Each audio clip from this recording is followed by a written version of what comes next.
I'm your host, as always, Daniel Levy, and today we're going to be talking about UFC Vegas 71, Sergei Pavlovich versus Curtis Blaydes in the main event, heavyweight showdown, title implications, two notorious finishers, and it doesn't get any better than this in terms of let's find out who Johnny Bones Jones is going to fight next, or who the winner of Johnny Bones Jones and Stipe Miocic is going to fight next. Because with Sergei Pavlovich, I mean, you got this destructive Russian knockout artist. Some people were even calling him the White Ngannou, and Curtis Blaydes set all the takedown records at heavyweight. But now you've been seeing him. Don't sleep on his stand-up either. He's been flooring individuals.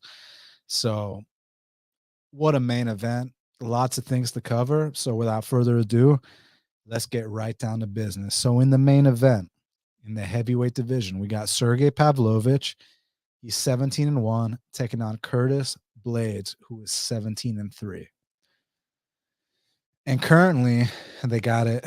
Curtis Blaydes minus 175. The comeback on Sergei Pavlovich is plus 150. So this is an interesting fight for a lot of reasons. I mean, obviously, Sergei Pavlovich, the things he's been doing to all these guys ever since he took that, that debut L against Overeem, the things he's been doing to these guys. I mean, got rid of Marcelo Goldman in slightly over a minute, got rid of Maurice Green in slightly over 2 minutes, got rid of Shamil in slightly over 4 minutes, got rid of the Black Beast in slightly under a minute, and then followed it up by getting Tai Tuivasa out of there in under a minute. So, I mean, when you talk about bouncing back from his UFC debut defeat, I mean, he's done it in style. And as a result, now he's got that main event showdown against a staple of the division in Curtis Blaydes. And when you talk about Curtis Blaydes, he's fought everybody in the division, literally, from different generations and from this generation. And he's had his ups and downs, but this is a guy that can go out there and set records. I mean, 14 takedowns landed against Alexander Volkov. But you think this guy's just a wrestler? Ask Chris Dawkins if he's just a wrestler. You know what I'm saying? So ask Junior Cigano dos Santos if Curtis Blaydes is just a wrestler. So because I mean, I hear the noise. I hear the noise that in order for Blaydes to win this fight, he must take down Sergei Pavlovich. And don't get me wrong. I mean, that's obviously going to increase his chances of winning 100%. But I also think that Blaydes has a chance standing here. I mean, don't get me wrong. If I'm betting Blaydes and he's standing and banging with Sergei Pavlovich, I'm not going to sit here and act like I'm going to be smiling and being like, yes, Curtis, I'm going to be like, Curtis, take him down, So, but the thing is, Curtis is no slouch on the feet at all. It's just one of those things with Curtis. His chin's definitely been tested, but I thought for the longest time he had an insane chin. I mean, you watch that Mark Hunt fight and some of the shots he took there, man, to overcome that was like, yo, goddamn. But then he's also had his fair share of canvas snaps, whether it was Ngannou, whether it was the Black Beast fight. And the Black Beast fight is an interesting talking point because, Curtis Blaydes in that fight, as far as takedowns were concerned, he went 0 for 3. And historically speaking, Derek Lewis is a guy that gets taken down in a lot of his fights. Now, when he does get taken down, he tends to explode back up, and then he does the Black Beast blitz. But in that specific occasion, Derek Lewis stuffed all the shots. So that was interesting. So it comes down to, what evidence do we have that Sergei Pavlovich is competent at stuffing takedowns? And if he gets taken down, what happens? Will he be able to get back up? So prior to his UFC fights, I did look into it, and I got to be honest, a lot of the guys that he was stuffing against, outside the UFC, they're nowhere near the caliber wrestler that a guy like Curtis Blaydes is. And it's easy to, see his fight with Alistair Overeem and just write it off as a debut stunt. But when I talk about those debut stunts, I talk about like Daniel Zellhuber, where It wasn't about Daniel Zellhuber, just got destroyed against Trey Ogden. It was more like Daniel Zellhuber just didn't fight. Like he stared at his opponent, kind of like Tyler Santos did against Mara Romero Barella. And the difference is that when Sergei Pavlovich made his UFC debut against Overeem, I didn't see that hesitancy from Pavlovich. He was trying to take Overeem's head off. He even landed one nasty overhand right. It was kind of like on the top of the head, and Overeem ate it. And then Overeem kind of landed this kind of, it didn't even look like the sharpest trip, but he got it rather easily. And as soon as Sergey was on his back, he kind of looked like a fish out of water, man. I mean, he kind of looked like he ate one ground and pound shot, and then he just covered up and let the ref intervene. And the reason I'm not chalking that down to a debut stunt is because, I mean, he was going after it while they were on the feet. He was trying to hit him with that blitz. And y'all know about that Sergei Pavlovich blitz. I mean, it's disgusting that the way he puts down these guys. It's just that when you're blitzing, a wrestler of these credentials, with one of these blitzes, I think that's going to give Blaydes the opportunity to time his entry, duck under, and get him down to the ground. So basically on the feet, because I hear everyone saying, well, if it's on the feet, Pavlovich wins. If it's on the ground, Blaydes wins. It's not that black and white, because I think that Blaydes can do well on the feet as well. It's just that if Blaydes decides that, hey, like, we're going to test our stand-up here, I mean, you're increasing the chances of Pavlovich knocking you out. Like, and that's just the bottom line. So why even give him that chance? That's kind of where my head's at. Why even give him that chance? And again, Blaydes has been dropped multiple times. Blaydes has been knocked out multiple times. So of course, if you see that plus 150 on Pavlovich and you think like, hey, like, I think Curtis, he's been falling in love with his hands, and you think that he's going to come out here and test his stand-up, that doesn't make Pavlovich a lock, because this is still a heavyweight, and Curtis can crack, and Curtis has put down his fair share of people too. But like I said, that heavily increases the odds of, Pavlovich being able to get off on his shots. But on the ground, I do view it as a bit of a mismatch. I would be shocked if Pavlovich hit a takedown on Blaydes, but when Blaydes gets him down, I mean, that's where you might see that ground and pound that we saw Blaydes do against Overeem and Overeem do against Pavlovich. And that's where Blaydes might be able to come out here and, secure himself a title shot, that elusive title shot that's, eluded him for a very, very long time. So, yeah, I lean with Blaydes here, man. I think he's got more ways to win. And I can't just look past that Pavlovich and Overeem fight and just chalk it down to a debut stunt. I just can't, because look who he's rebounded against. Marcelo Gomes, not in the UFC, super green, right? Maurice Green, not in the UFC, super green, right? Shamil Abdurakhimov, 42 years old. None of these guys had the wrestling credentials of Curtis Blaydes. Derek Lewis. Now, which Derek Lewis did he fight? He fought the Derek Lewis that was coming off a knockout loss to Gane, a knockout loss to Tuivasa.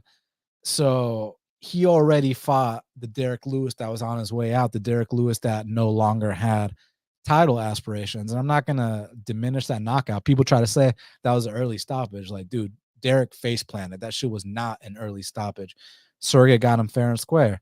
And then the next fight against Tuivasa, again, I don't like discrediting it, but you got to take into account that literally, so that fight between Sergey and Tuivasa happened on December 3rd, 2022.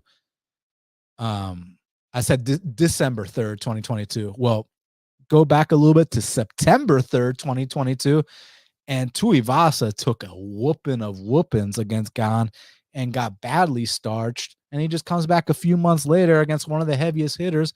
We know Tuivasa is not a takedown threat. We know Tuivasa wants to stand and bang. And Tuivasa didn't take enough time off between fights.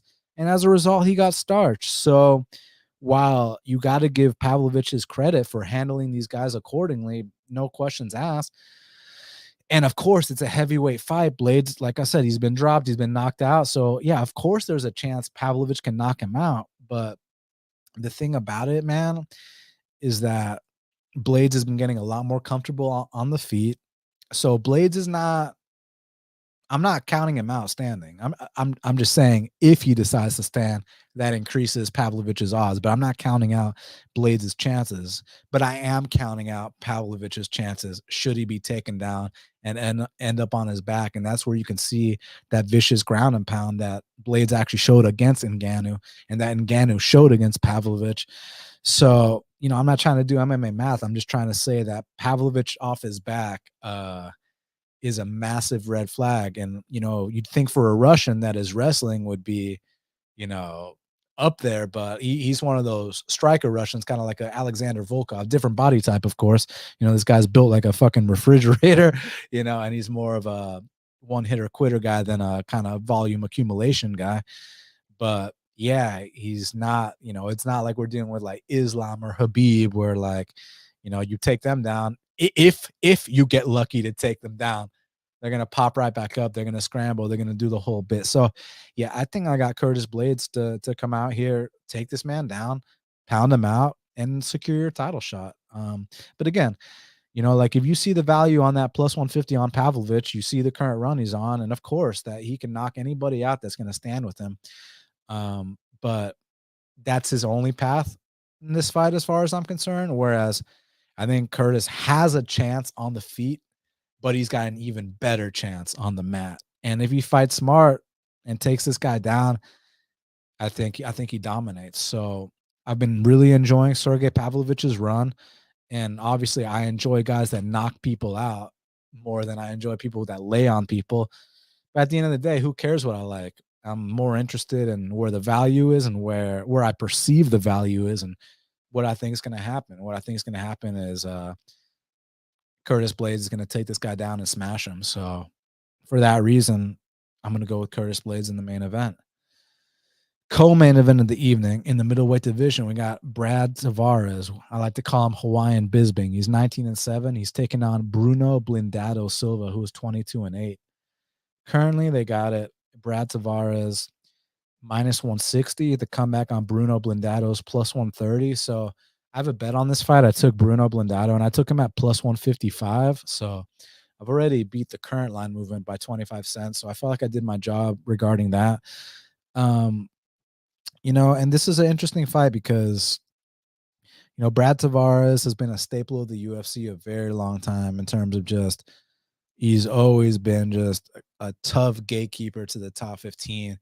He's a very solid kickboxer. He's kind of just like an average kickboxer, just average everywhere. But the place that he has that's not average is his takedown defense. So he's an average kickboxer with above average takedown defense. Like Brad Tavares' takedown defense, the way it's developed over the years is disgusting. His balance is absolutely ridiculous. His get-up game has been getting a lot better. So you got to give him credit there. And also to be in the UFC as long as Brad Tavares has been in the UFC, I mean, you got to take into consideration Brad Tavares made his UFC debut in 2010. We're in 2023 now, folks. So to have, to even make it 10 years, let alone 13, yeah, that says a lot about this guy's longevity in the sport. And, now he is getting up there. He's 36 years old, but it's not that I've necessarily seen a big sign of a decline. It's more so that it's going to be the same Brad Tavares that we've seen for the last 10 years. It's like I said, he's an average kickboxer, good leg kicks, solid combinations, but very above average takedown defense. The thing is, Bruno Blindado doesn't really shoot much. He did take down Pereira a little bit, but he doesn't really shoot much. He's more known for, he's kind of got an awkward striking style. Maybe not as ugly as Dricus du Plessis, but he does have a common trait with Dricus where he's got ridiculous power.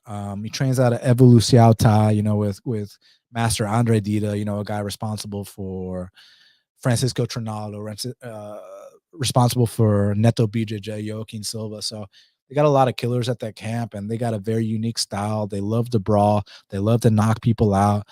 And Bruno Blindado is a very experienced guy. You know, prior to UFC, this guy was going over there in Russia and winning belts in Russia, and it wasn't like some fraud Russians he was fighting. Like, this dude was out here knocking out Alexander Slamenko in the first round. And if you've been following the sport as long as I have, you know damn well who Alexander Slamenko is. And to knock a guy like that out in the first round, hey.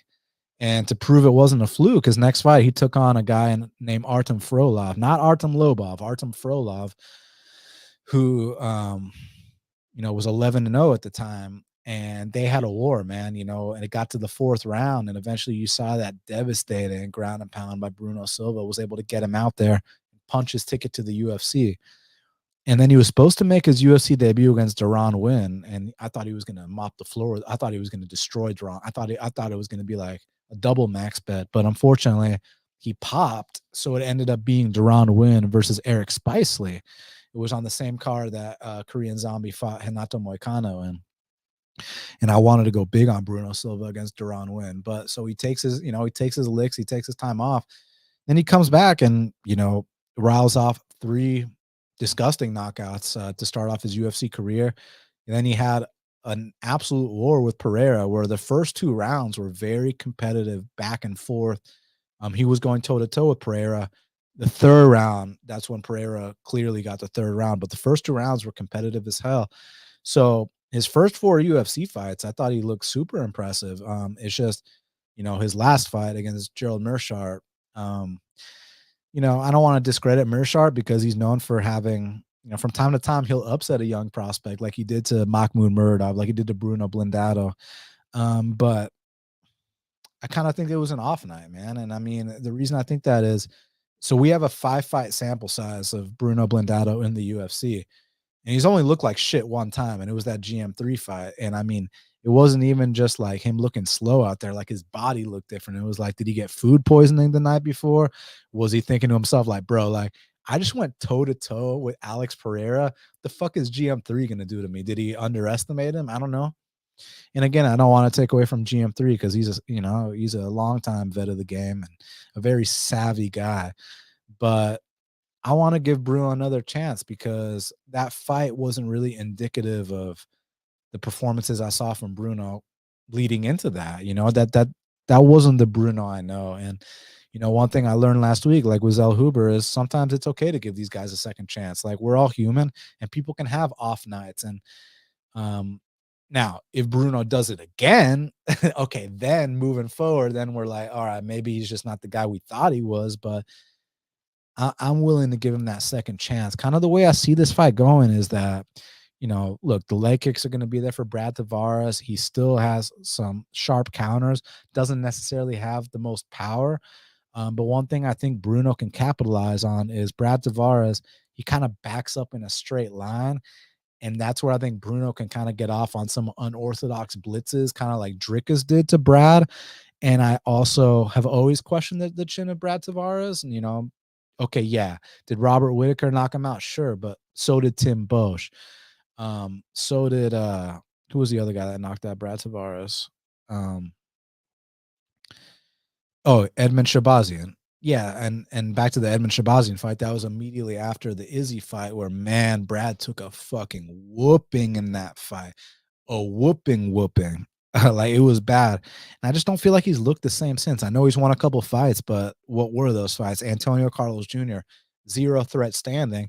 And we know that Brad Tavares has insane takedown defense. So that was a really good matchup for Brad Tavares. And then the next fight with Omari. Look, Omari swings some bungalows, but we know Omari is a habitual gasser. And that was still a very low volume fight. Brad was kind of able to get him on volume there.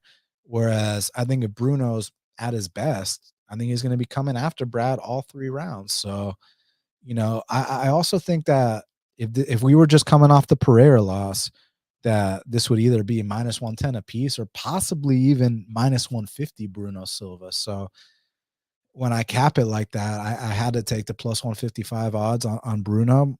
And let's see, it's no disrespect to Brad. Like I said, if you've been around the UFC as long as this guy has, you can't help but tip your cap to a guy like that, a true seasoned vet.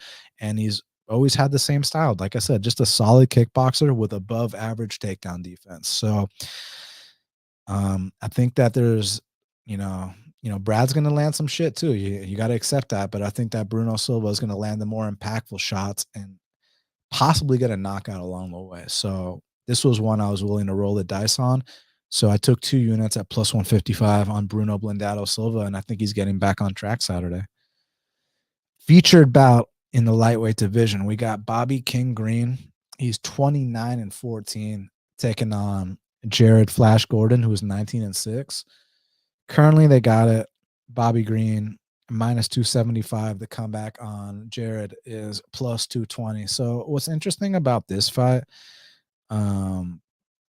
is that, Bobby Green, look, he's much faster than Jared Gordon. His hands are a lot cleaner than Jared Gordon.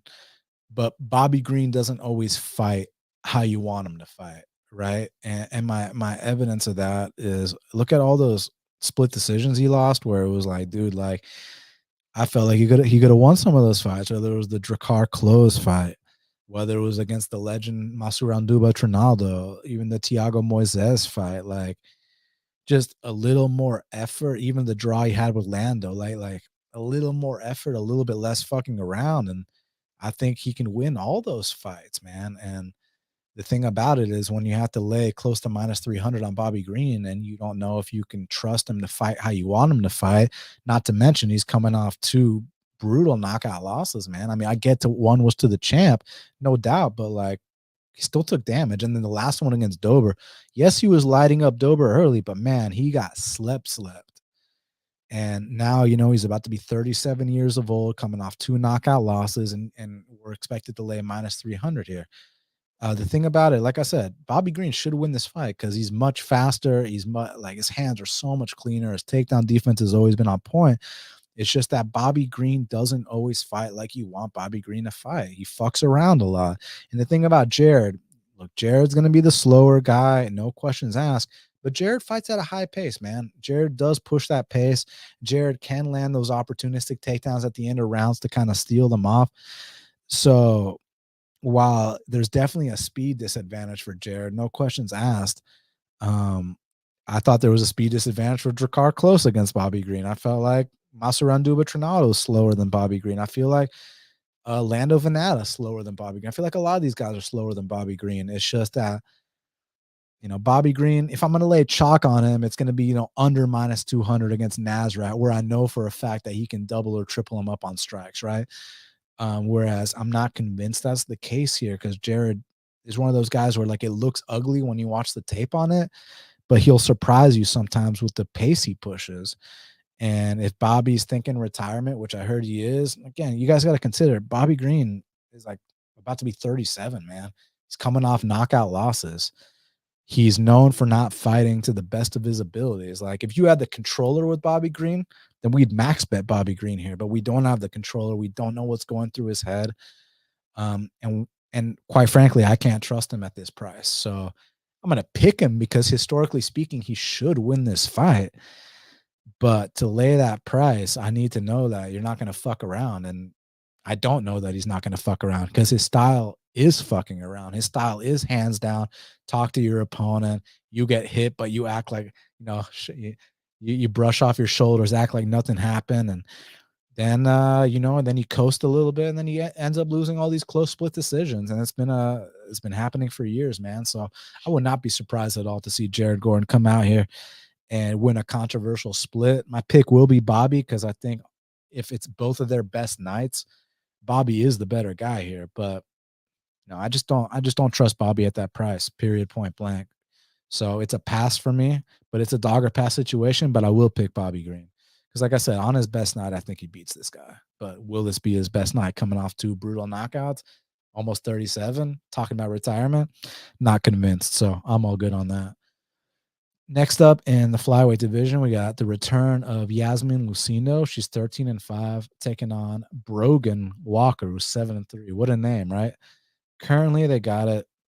Iasmin Lucindo minus 350. The comeback on Brogan Walker's plus 275. So another spot where, I favor Lucindo. It's just, what am I supposed to do with with a minus 350 here. Like, I'm good on that. She needs to be a little bit more proven to me for me to lay a price like that. And don't get me wrong, her fight with Yasmin Yaragui, amazing fight. I mean, that would have been fight of the night on that card had Nate Landwehr and David Onama not been on the same card. And it was cool to see her have that kind of volume standing when kind of on the regional scene. She was, finishing people early. She was getting submissions. She was even dropping people. She's got some good knockouts on her record, so she was doing her thing. But it was cool to see her go 3 hard rounds with a legit prospect in Yaragui and put up a spirited effort. And you also got to take into consideration this chick is only 21 years old. She's just a kid. So you're going to be seeing these big leaps every single time. And for her to already have 18 pro fights under her belt at such a young age, I'm excited to see what she does. And with Brogan Walker, I think, her best days are kind of behind her. She actually beat Miranda Maverick back in the day, but that was 2018. You got to consider Miranda Maverick was only 3-0 at the time. Miranda Maverick was super green. If they ever ran it back, you guys know exactly what would happen. She's also experienced. She's been in there with Erin Blanchfield. Now, Erin Blanchfield mopped the floor with her, but she's been in there with her. So, look, this chick's got some experience, but the thing about it is when you're getting smashed by Juliana Miller, who's a 2-1 fighter, and now a 2-2 fighter, because you saw what Macedo did to her, or actually 3-2 rather, excuse me. Yeah, I don't care if it was your worst day. I don't care if you were sick the night before. Like, on your worst day, you should be able to beat Juliana Miller. And that was a huge red flag that it just ain't gonna pan out for Brogan Walker in the UFC, in my opinion. No disrespect. That's just how I feel. So yeah, I mean, the pick is obviously Iasmin Lucindo here. It's just, are you comfortable laying a price like that? Like, sometimes people overrate losses. Like, she looked good in a loss, don't get me wrong. And I think this is a good bounce back spot. It's just the price sucks. So I'm good. You know what I'm saying? I'm good on that price. But yeah, my pick is Iasmin Lucindo. I think the ceiling is higher for her. And let's see how she handles this. Now, kicking off the main card in the welterweight division, we got Jeremiah Wells. He's 11-2, taking on Matt Semi the Jedi Semelsberger, who was 11-4. Currently, they got it Jeremiah Wells minus 115. Comeback on Matt Semelsberger is minus 105. So I like this fight a lot because this is kind of one of those where, both guys have been doing their thing in the UFC, and now it's kind of time to see which one of these prospects is gonna move up to, to the top 20, then win a fight in the top 20, then potentially get to the top 15. I say prospects. Wells is 36 years old, but he's a young 36 years old. I don't really see any signs of him on a decline or anything like that. But that being said, father time catches up with you when you least expect it. I don't expect that to be the case here, but I'm just saying it's something to note. You have to bring up that he's 36, but you also have to bring up he's not a 36-year-old with a lot of miles on his body. He's not a 36-year-old that's been knocked out a bunch of times and is coming back for his last hurrah. Like, I think that, he does have aspirations to make it to the top 15, and the guy is extremely explosive. Before I talk about his skills, I want to clear a misconception, because I hear people talking about how, the Philly guys and Jeremiah Wells, he trains with Sean Brady and Joe Pye. Like, guys, he does not train with Sean Brady. Okay. Like, they might be at the same gym at different times. They may have trained together a couple times, but they are not main training partners at all. So people need to stop that bullshit narrative, because they want to hype up these Philly guys, which great. The Philly guys have been doing well, but don't sit here and be like, oh, and Jeremiah Wells is training with Sean Brady. He's training with Joe Pfeiffer. It's like, guys, those guys don't even train together. Like, yeah, they'll maybe see each other and nod at the gym. Might be acquaintances, maybe train together a couple times, but these guys are not main training partners.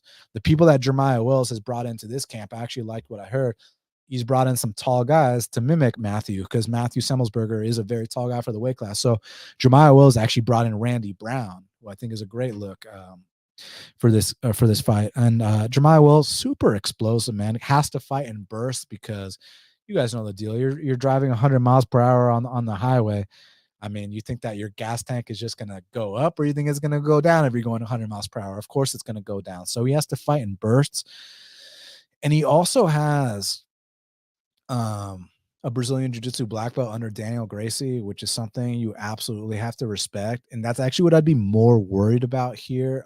If I were to pick if I were to pick Semelsberger, I'd be more worried about Jeremiah Wells kind of surprising him with that black belt. But on the feet, yeah, maybe there's a chance Jeremiah can bomb on him, but man, I think that the range of Matthew Semelsberger is something that is going to be an issue here. 6'1" versus 5'9". Now, granted, the reach differences aren't that far off. Semelsberger's only got a 1-inch reach advantage over him in the spot.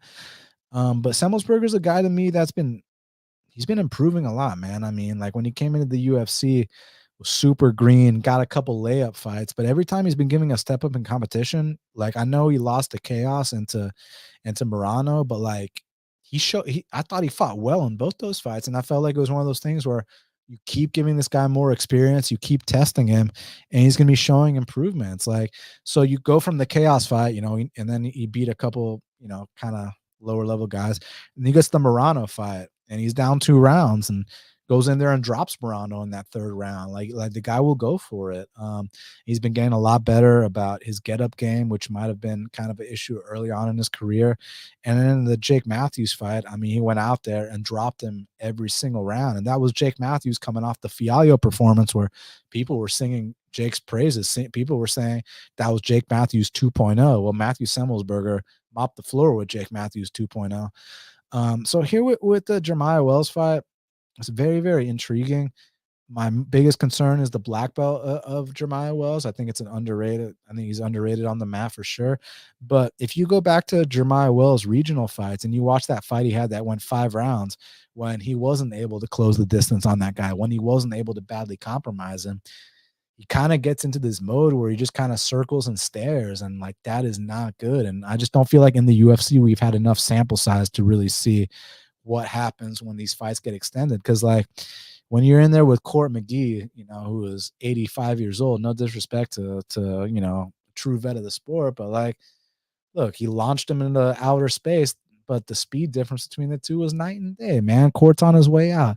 Whereas I mean, if he comes out here and just starches Semelsberger, then hey, that'll be impressive. But Semelsberger doesn't have the wear and tear of a Warley Alves.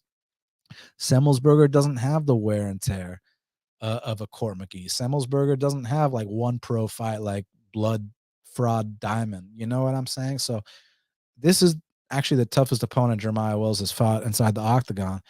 But I think that Matthew Semelsberger has been getting his experience in, the Jake Matthews fight, the Chaos fight, the Morano fight, and even the Fletcher fight was a tough fight. And I do see these incremental improvements, and I see why it's a pick 'em, but I kind of lean a little bit towards Semelsberger here. I think that he's going to have more volume. I think that as long as, nothing badly compromises him, I think that he can just kind of pick apart Jeremiah Wells. He's got to be careful, of course. This guy is ridiculously explosive, hits incredibly hard. And also Jeremiah Wells has to make it happen now because he's 36 years old. Like, you got to make your run right now. So I'm grateful to Jeremiah for cashing that money. It was like plus 105 against, ancient Court McGee. That was beautiful. But I don't think that Matthew Semelsberger is anywhere near as shop warm or as slow as Court McGee. And not to mention he's taller, he's rangier. I'm going Matthew Semelsberger to hand Jeremiah Wells his first UFC defeat. Now, next up in the lightweight division, we got a matchup between Ricky Glenn, he's 22-6, taking on Christos Giagos, who's 19-10. Currently, they got it. Ricky Glenn minus 165. The comeback on Christos Giagos is plus 135. It actually opened minus 225 for Ricky Glenn, which is interesting. This is one of those fights where it's like, I'll be honest with you guys. Well, I'm always honest with you guys. I've never been the biggest Christos Giagos fan, not fan, believer, in terms of his skills, like long term. I think his output is incredibly low. He is a physical guy. And early on in fights, you can land some big shots, can land some takedowns. He's experienced. He's been around the block. Even surprised me big time in that Damir Hadzovic fight where he landed 6 takedowns. So that was cool to see for him. But I just think that, he's maybe reached his ceiling a little bit. And not that Ricky Glenn, look at Ricky Glenn is definitely a vet of the game and has had some great moments along the way. But Ricky Glenn, he's definitely there to be hit. His takedown defense has gotten better. I say that he got taken down 3 times his last fight, but compared to back in the day, it's gotten better. Like if you used to watch him, what was it, the Lance Palmer fight back in the day, like in World Series of Fighting before they were called PFL. So he's been getting better, and he's a true gritty vet. I kind of just see the output being a little bit higher for Ricky Glenn here, but I see this being an honest 3-round scrap between two vets, man. Christos probably lands a couple takedowns, maybe lands a couple hard shots, and Ricky Glenn gets off on more volume. Yeah, it's a close fight. I'm gonna lean Ricky Glenn. Historically speaking, I've been more impressed with him. Not interested in betting it. Now, next up in the bantamweight division, we got Rani Yahya. He is 28-10, taking on Montel Jackson, who's 12-2. Currently, they got it. Montel Jackson minus 550. The comeback on the Rani Yahya is plus 390. Y'all have heard me talk about Montel Jackson a lot. The thing with Montel is this, man. I mean, like, he's literally like one of the best talents we've ever seen in the sport. Like, the physical advantages this guy brings to the table for bantamweight is absolutely ridiculous, man. I mean, the guy says he's 5'10". I think he's like 6 feet or 6'1". He's got a 75-inch reach. He's a southpaw. He averages a ridiculous amount of takedowns per fight. He doesn't get hit much. You guys already know his hands are bigger than Ngannou. He set the record for most knockdowns in bantamweight history against JP Buys. Now, how he didn't finish JP Buys, I don't know. Shout out to my boy Cody Durden that got JP Buys out of there quicker than any of these guys. But like Montel Jackson will land 4 knockdowns in that fight and also land 4 takedowns in that fight. Like he's landed 11 takedowns against Felipe Colares before.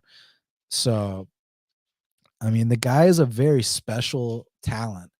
It's just about like, is he out here drinking 40s on the block, or is he out here getting it together? And I heard that he actually did a little training at Rufus Sport, so he got out of his comfort zone a little bit. So I like to hear that.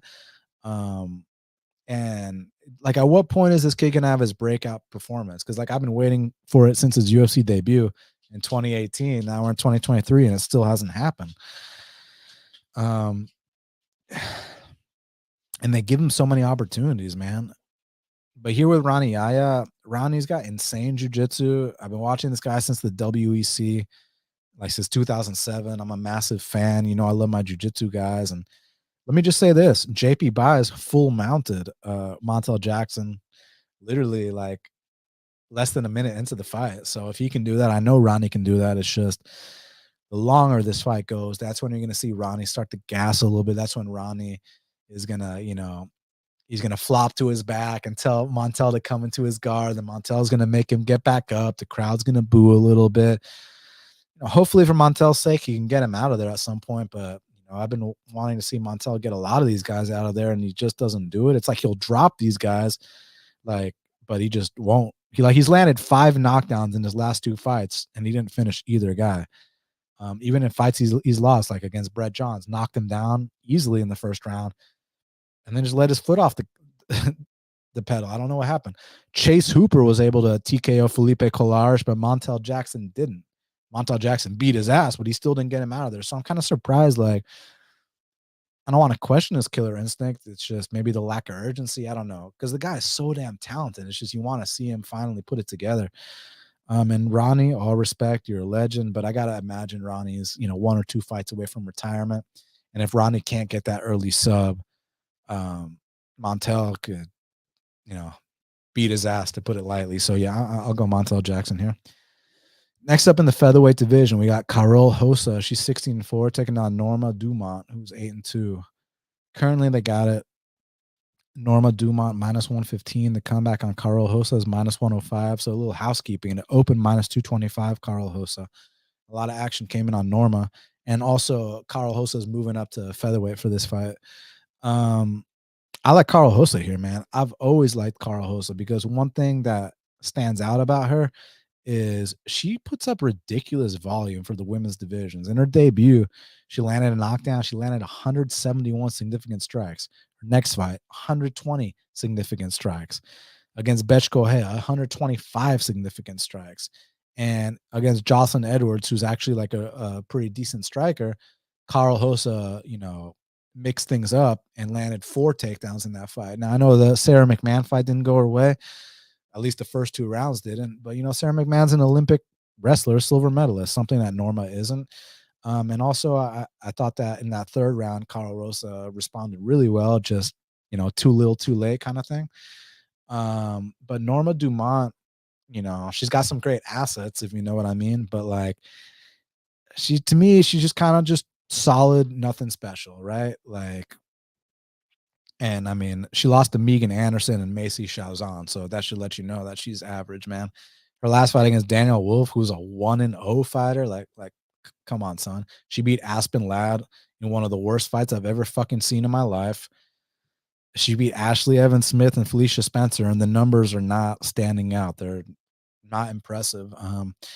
I got Karol Rosa here, and I'm considering a bet. Like, I get, yeah, maybe people think that Norma has size on her. I don't think so. Like, if you look at, I bet you when they go face to face, Karol might actually look like the bigger fighter here. And hopefully she's riding off the momentum of her girlfriend, Denise Gomes' amazing performance last week. And yeah, I just think that like Karol Rosa can double up Norma Dumont on output. I don't think that Norma is going to be able to take her down easily. Like, just because a silver medalist took you down does not mean Norma Dumont's going to take you down.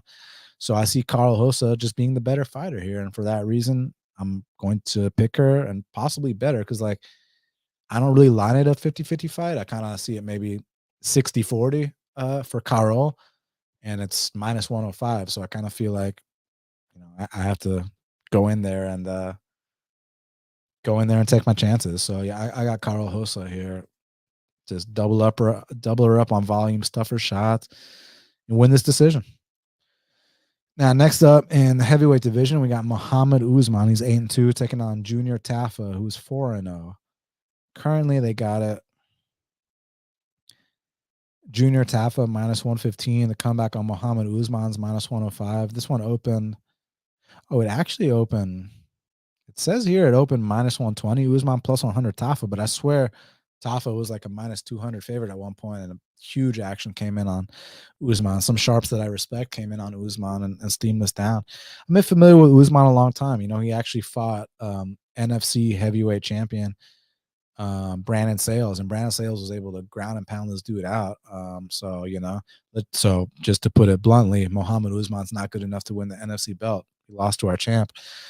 But yeah, he has been getting better. But like, man, that fight against Zach Puelga, he was getting tagged up until he landed the Hail Mary. And then with Junior Tafa, he's still kind of trying to get used to transitioning from, the glory style with the big gloves and fighting in a ring to, into MMA now. And like, kind of like with his brother, Justin Tafa, the regional scene wasn't quite the prettiest, but they kind of have that like Mark Hunt style, huge left hooks, big elbows off the break, nasty leg kicks. I mean, these Samoans, man, they're made out of steel. I guess the path for Usman is definitely that wrestling, but his wrestling, this ain't his brother. Let's just get that out the way. And I've seen Mohammed, like I said, Brandon Sales, NFC heavyweight champ, choked him out. So it's not like Mohammed Usman, some stud on the mat either. But I'd say that, Usman does have at least better wrestling than Tafa. And Tafa could pull a stunt in his debut. I'm not sure. Let's flip a coin. We'll go heads for Usman. We'll go tails for Tafa. Damn. I wanted it to be Tafa, but unfortunately we landed on heads. So we're gonna go Usman here. But I think there's a chance Tafa sleeps him, but we'll see. Next up in the featherweight division, and everybody, do me a huge favor, smash the like button for me. Hit the subscribe button if you're not already subscribed. And after this is over, please leave me a comment. And feel free to share and all that. Truly grateful for all you guys. Thank you so much. So next up in the featherweight division, we got a prospect showdown between Francis Marshall, he's 7-0, taking on William Gomis, who's 11-2. Currently, they got it. Francis Marshall minus 205. William Gomis is plus 175. Um, yeah, so I started off watching Marshall, right? And I thought to myself, he's talented, but he's very green. I like that on Contender Series. He went out there and did something I like, which not only did he land 110 significant strikes, also landed 6 takedowns. So that was for a guy who was only like 6-0 at the time. Hey, you love to see it. Those are beautiful numbers. Then the next fight against Marcelo Rojo. Marcelo might be 0-3 in the UFC, but Marcelo like fucking fought Charles Jourdain in his debut, fought Kyler Phillips in his subsequent fight, and then fought Francis Marshall. And Francis Marshall got him out of there quicker than both those guys. So that was pretty cool to see. And Francis Marshall, he does have a wrestling background, but he also has kind of boxing for MMA. But the thing about it is, he's very open to being hit, because I think that when you're used to training boxing with the big gloves, it's kind of easier to dodge those punches. Whereas I think he's kind of still getting used to boxing with the little gloves, but the combinations are nice. It's just, as he progresses and moves up the ranks, he's going to have to tighten up his defense a little bit.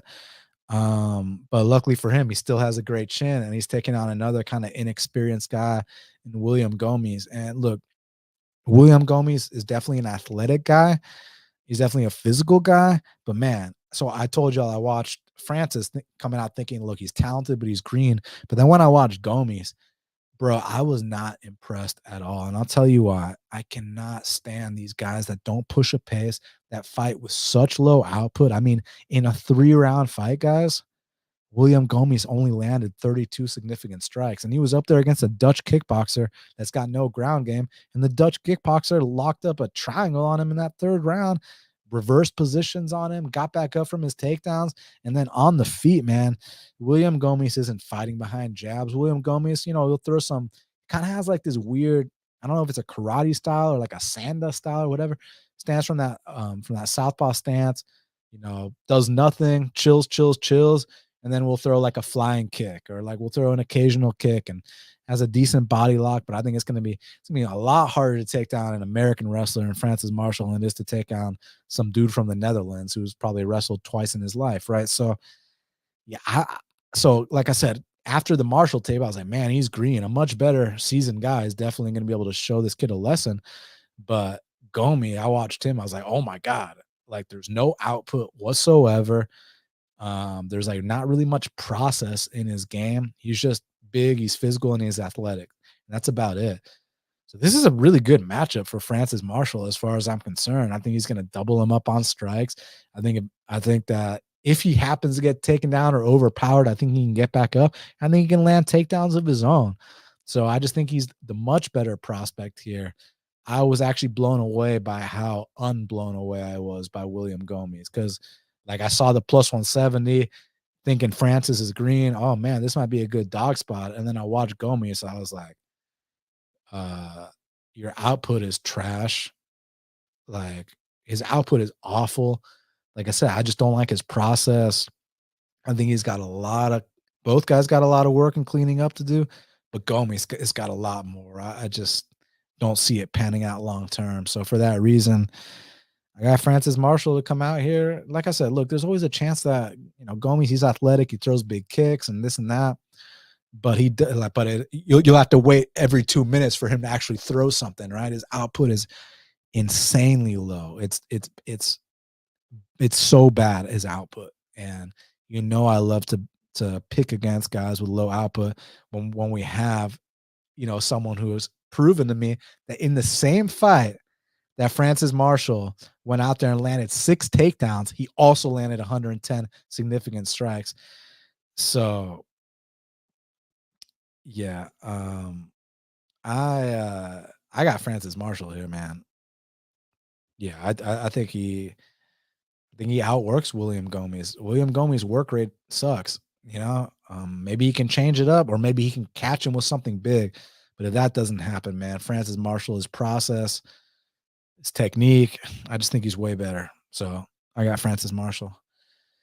Now, this next one is the toughest one for me to call on the card. In the flyweight division, we got Priscilla Cachoeira. She's 12-4, taking on Karine Silva, who's 15-4. Currently, they got it Karine minus 200. The comeback on Priscilla is plus 165. So it's tough because it's like, is this price tag warranted on Karine Silva? Her output, I mean, Cachoeira's got her on double the output of Karine Silva. It's just that Cachoeira also gets hit a ridiculous amount of times. That hasn't changed, but to her credit, you know, Priscilla Cachoeira hits very hard for the standards of this weight class. So I'm curious to see if she's gonna be able to stuff some of these takedowns from Karine Silva, if Karine Silva even goes for them. Karine had a nice Darce choke on her UFC debut. She had a nice guillotine on her Contender Series fight. Y'all know I'm a sucker for the front headlock series, the Darces, the guillotines, the anacondas. Check out my technique of the week. I post every Friday. You know, the first 2 weeks I did Darce and anaconda, so I got a soft spot for it. But the jury's out on Karine, man. And I feel like if I'm gonna pick Priscilla at these odds, I have to bet her. It's just I know that when she loses fights, she looks absolutely atrocious. So it's kind of like one of those where it's like I lean the underdog, but I almost have issues betting it because we still don't know enough about Karine. She could be making big improvements, and she could actually like Dana was really high on her when he was talking about her, and I do respect his opinion on these prospects. Like 9 times out of 10, he tends to know what he's looking at. So I don't know. I don't know. Let's flip a coin. Heads, Priscilla, tails, Karine. Tails. So we're gonna go with Karine Silva here for the win. And last but not least, hold on. Last but not least, we got Danaa Batgerel. He's 12-4, taking on Brady Hiestand, who's 6-2. Currently, they got it. Danaa Batgerel minus 145. The comeback on Brady Hiestand is plus 120. Yeah, so here's my thing with this fight, man. I'm not quite sold on Brady Hiestand being ready for this level. Um, I think that, he's a relentless wrestler. I don't even know his wrestling credentials, but at least as far as MMA is concerned, the fights I've seen, 6 takedowns against Ricky, 3 takedowns against Fernie. So, you love to see it, man. But man, I mean, like a couple fights ago, we got knocked out by Chad and Helliger. Well, first round, went a certain way, but as soon as we got to the second round and the takedowns weren't working anymore, this guy got knocked out by Chad and Hellinger. This guy lost to Ricky Tercios. In the Fernie Garcia fight, not only did Fernie land a takedown on Brady, but Fernie also rocked Brady at one point in that fight. So basically, I don't want to disrespect Brady. I just kind of think that might be a little bit too green to be fighting in the UFC right now. And the thing with Danaa Batgerel is this guy's been paying his dues, man. I mean, these last 2 fights he had a very, very close fight with Kyung Ho Kang, who's been a staple of the division a long time. I mean, Kyung Ho Kang made his UFC debut in 2013. This guy's been in the UFC, 10 years. And they had a very close, spirited battle. And the Chris Gutierrez fight, I mean, Danaa won the first round. He got caught with a spin. That's something that's not going to happen here against Brady Hiestand. And the Brandon Davis fight, Brandon Davis is a guy that banged with Zabit. And Brandon Davis is a guy that usually bangs with everyone. Y'all should have seen the faces Brandon Davis was making when he got hit by Danaa. It was like in Russia. I was like, which one of y'all hit me with that? You know what I'm saying? Like, that's the look these guys give on their faces when Danaa Batgerel cracks them. And I think Brady Hiestand's going to be no different. And you can go back to Danaa's UFC debut against Alatang Haili, where he got taken out 3 times. Now, granted, that was in 2019. We're in 2023 now. Not only has he improved since then, but I want to say this. Now he's training with Alatang Haili, and also to take it a step further, he's training with the guys at Fight Ready, who I think is a great gym. So he's got looks like Henry Cejudo, to help him with his wrestling. My boy Brandon Olivas is there, Coach Santino. Like, they got some really good looks in that gym. So yeah, obviously there's a path to Brady. Like, if Brady and Danaa put on the singlet, then Brady's gonna out wrestle him. But you can't throw punches with the singlet on. You can't throw knees. You can't throw elbows. I think Danaa might come out here and touch this guy up and get back on track. Maybe get taken down early, but as the fight progresses, I think that Danaa's gonna find a home for that bomb. And when he does, it's gonna be some melatonin. It's gonna be some NyQuil. So I got Danaa Batgerel getting back on track here. So we flew by these, man. So I'm gonna talk about the fight to watch and the fighter to watch, and then after that, just leave me any questions that you'd like me to answer, and I'll be happy to do so. So the fight to watch. I mean, I think the fight to watch is Jeremiah Wells versus Matt Semelsberger. Both these guys have been super impressive prospects, and I say prospect about a 36-year-old, but he's young 36. He's not doesn't look like he's taking too much wear and tear, this or that. He seems like if he's gonna make a run, it has to be right now, right? And then Matt Semelsberger, a guy who's been thrown to the wolves. I'm not talking about Martin Sano or Jason Witt. I'm talking about fucking Chaos Williams. I'm talking about Morano. I'm talking about Jake Matthews, like that early into his career. And it's sink or swim in those spots, and he's been swimming, man. So I love to see it. So this is a huge fight in the welterweight division in terms of emerging prospects or rising contenders, whatever you want to call them. And the winner of this fight is going to get that top 20 fight next, and then possibly get to the top 15 next. So for that reason, Jeremiah Wells versus Matt Semelsberger is my fight to watch. My fighter to watch is going to be Bruno Blindado Silva. Listen, man, coming into the UFC, this guy was a champion in Russia, knocked out serious Russians, knocks out his first 3 UFC opponents, goes to a spirited 3-round battle with the now former champ, Alex Pereira. And his stock was at an all-time high. And then he just had that one bad performance against GM3. And now he's an underdog in a fight where he would have at the least been a pick'em, if not a slight favorite, against a staple of the UFC in Brad Tavares. I think Bruno is one of the most exciting knockout artists in the division. And he's my fighter to watch because I want to see if he gets back on track. And I want to see if that Mershart fight was really just an off night or not. So for that reason, Bruno Blindado is my fighter to watch. Cool. So we did it. It's going down Saturday night live at the Apex. Make sure y'all smash that like button for me. Hit the subscribe button. Leave me a comment afterwards. And I look forward to speaking with y'all again soon. But for now, I'm gonna answer y'all's questions. See what y'all got for me. Armchair says Semelsberger is a guy to fade this week for me. Tell me why. I'm not sure if I agree, but I'm curious to hear your reasoning. Dominic asked me over the COVID. I'm over it in terms of like I'm not sick anymore. I don't have a fever. I don't have body aches, but like my fucking breathing is like taking a hit. Like today at grappling, today at jujitsu, I went with this fucking wrestler, man, and like, bro, like by the time there was like a minute 30 left on the clock, I was like looking at the clock every 15 seconds, like, fuck, when's this round gonna end? You know what I'm saying? So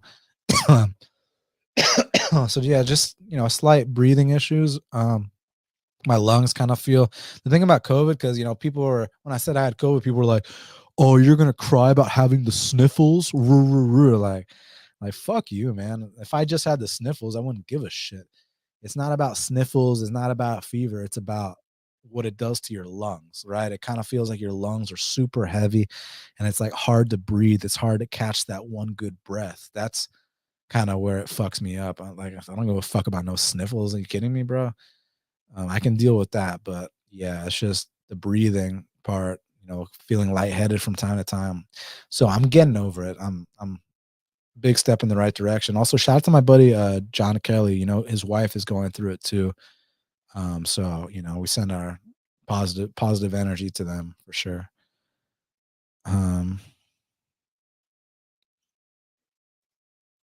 Who is my lock of the night? There's no locks of the nights, bro. When you talk about locks of the nights, you talk about scams, and I ain't in the scamming business. Now, Who am I going to bet on? I bet on Bruno plus 155. I'm going to probably bet Semelsberger, and I'm going to probably bet Karol Rosa, but none of them are locks, man. That's why you got to exercise proper money management, discipline, and only bet it if you truly feel like, you're getting an edge over the line. It doesn't matter what I say. I'm not right all the time. It matters what you think. I'm not the one placing the bet for you. You're not the one placing the bet for me. So, at the end of the day, you got to do your due diligence. So there's never a lock of the night. There's a fraud of the night, and y'all, hopefully y'all are done with that bullshit. But you know what I'm saying? It's crazy, the audacity, man. And if y'all knew some of the other stuff, oh my god. Anyways, Big Bird said, "Hey Dan, do you know Philip? Are you about to fill up these nuts on me, bro? Is that what this is? You think I didn't? Yeah, I'm from Atlanta, bro. I know these games. Um, let's see what else y'all got for me. Evan said, "What you think about the overs in the Semelsberger fight?" Let's see what they are. So the over in the Semelsberger fight. See over under 1.5. Unders plus 145. Yeah, I'm not really interested in all that. Yeah, I'm good on that. I'd rather just pick a side on that one. If you feel like you have an edge, and I think I might. Who knows? I've been wrong before. Will be wrong many times again. Yeah, the Quack says it feels like someone has a hand over your mouth and you're trying to breathe through it. Yeah, it's really annoying, man. And people try to act like it's like a little common cold. Like, fuck off, man. That ain't no common cold, bro. Like, if I had a common cold, I wouldn't give a shit, bro. But like when it affects like your everyday life, like that's when, and I'm not trying to fucking get sympathy or anything, just trying to be honest and transparent about what's going on. Let's see. I'm gonna scroll up and see if you got anything for me at the top. My boy Lou, the connoisseur, says, "Smash that like button, fellas. Listen to him. Listen to him." Some of y'all think Blaydes is getting slept. I understand he's been slept before, and the guy he's fighting sleeps people. What's good, Uncle Weezy? He says, "What's good, Dan? I'm fired up for this card. Solid top to bottom." Yes, sir. Yes, sir. Taylor Ramey says, "Press the like button and give half the battle. Subscribe, ladies." Yes, sure do. Yeah, my boy Shark said, "Curtis, shoot." If you bet on Curtis, you're going to want him to be shooting all day. Creep said, "Big Dan, happy Wednesday. Good luck on your bets." Thanks, man. Likewise. I appreciate it, my boy. Justin T said, "What up, Dan? Looking forward to the technique of the week." Hey, if y'all haven't checked out my new segment every Friday, dropping the technique of the week. So the first week we did the Darce choke. Second week we did the Anaconda choke. This Friday we're going to do the Kimura from guard. I got a lot of great stuff planned for the next couple of weeks. So tap in Friday for my technique of the week. As soon as I get out of jiu-jitsu class, I drop it. My boy Creep said, "Oscar, the half the battle mascot, best mascot in a betting game." Who's here with me? Oh, what's up, Leo? Got my boy Leo here. Leo, you want to come say what's up? Come here. Come here. Come here. Come say what's up to the fans, man. This is the guy right here. We love dogs on this show. God, yeah, this man is the fucking man. Like, I can't say enough good things about German Shepherds. Truly man's best friend. I love most dogs. I'd say I love all dogs. I don't love all dogs. I love most dogs. But the reason that I stand by the German Shepherd is, to put it this way. If you open your front door right now with some random ass dog, they're running off for the streets, man. They don't have loyalty. If I open my front door right now, Leo's going to look at me and he's going to be like, "Hey, bro, like, we going out? We staying in? Like, what's the deal?" If I take him to the lake, like, and we're walking, like, he's always going to check behind just to make sure I'm right behind him. Like, it's just a different kind of loyalty, man. Like, they care about me. They'd give their life for me. So it's just different, bro. Yeah. And have there been some incidents where shit's gone kind of sketchy when, them trying to protect me? Yeah. So that, because they are a powerful breed, man. They're no fucking joke, but the kind of love and just loyalty that they give their owners is just unlike anything I've ever experienced with any other dog, man. So Yeah, the German Shepherd. I'll always swear by them. Let me see what else y'all got. Quack said Bruno is at plus 155. No, he was when I bet him. Like, check on my Twitter just so you can see the timestamp. But yeah, we moved that line, so we did our job. All right, let's see. Last call for questions. Orlando said coin flip makes sense for the ones that coin flipped. Yeah, you know what I'm saying. Dominic says Francis Marshall got that dog in him. He sure does. Yeah, he's a young, solid, talented prospect. Definitely is.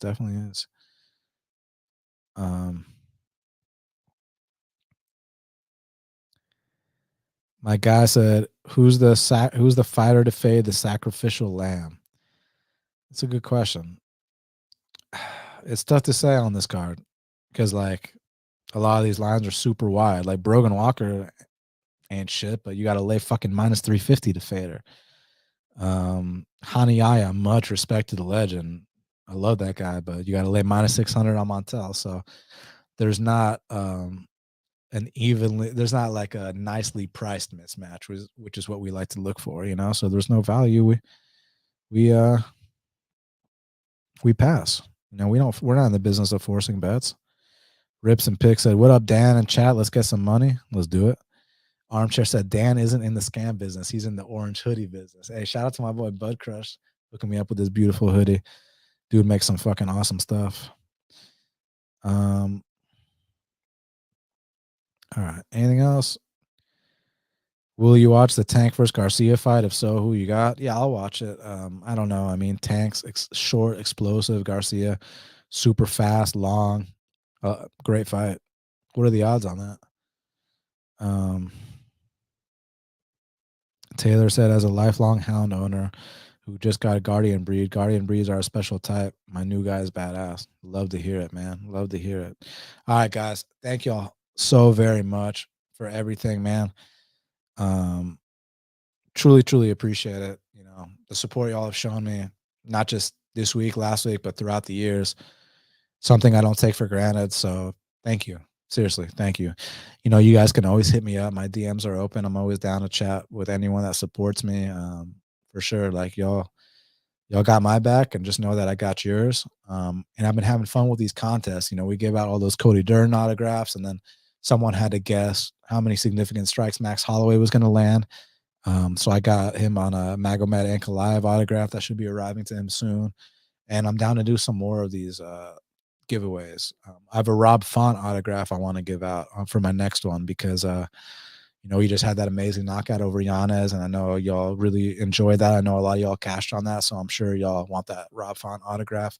That's going to be my next contest. So just stay tuned. And then also technique of the week coming Friday. So yeah, hit that subscribe button, smash the like button, leave me a comment after this is done. And I look forward to speaking with y'all soon. Follow me on Twitter at Best Fight Picks. Subscribe to Half the Battle everywhere podcasts are found. So thank you all again. And until the next time, let's cash these bets.